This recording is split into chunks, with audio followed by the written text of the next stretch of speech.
With a 4-day IGAD deadline only hours away, the possibilities of ending the conflict in South Sudan could soon be a reality. This is after a move by both President Salva Kiir and rebel leader Riek Machar to beat the IGAD deadline by reportedly sending troops to Addis Ababa for talks. Machar has all along remained non-committal on ending the fighting, and although his team is expected in Addis tonight, he continues with his aggression, now claiming to have recaptured the town of Bor in Jonglei State.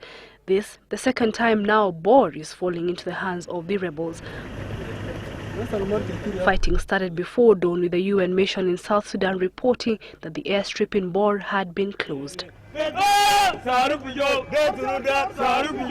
But should the talks fail to kick off, Ugandan President Yoweri Museveni has divulged details of what specific actions IGAD is likely to take. We gave Riek Machar some 4 days to respond.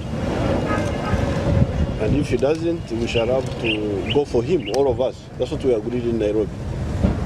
Mr. President, when you say you'll go for him, what does that mean? And to defeat him. With our partners in IGAD, we have appointed special envoys to seek a negotiated settlement of the crisis and to protect the fledgling democracy in Africa's youngest nation. Machar, however, still maintains that he is not ready to accept the ceasefire demanded by neighboring states until his demands for the release of political prisoners are met. He also wants the international community to compel Museveni to stay out of South Sudan matters. But the African Union has added its voice on the matter, threatening to impose sanctions on those who continue to incite violence. Controversy is also emerging on just who is who in Machar delegation to Addis Ababa for the talks, with the BBC reporting that Rebecca Garang, the late John Garang's wife, would be heading his team.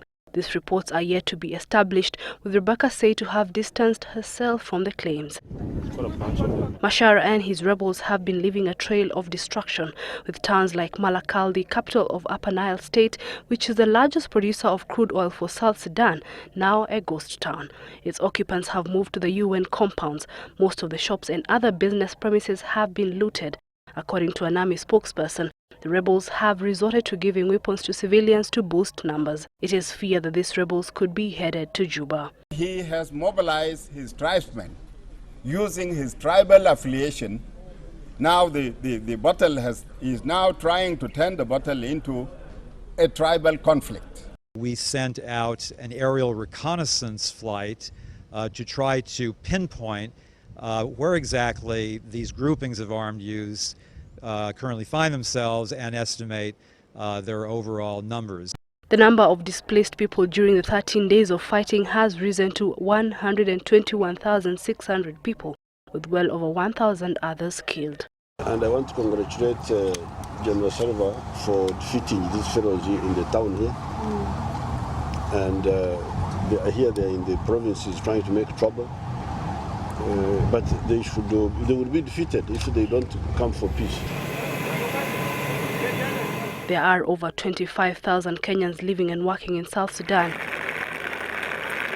and many more continue to arrive from the clash-torn country. Kuna Wakenya wenzangu wenye bado wako huko, pia wanahitaji kukuja, pia bado wako stranded. Esther Kahumbi, Citizen Live at 9.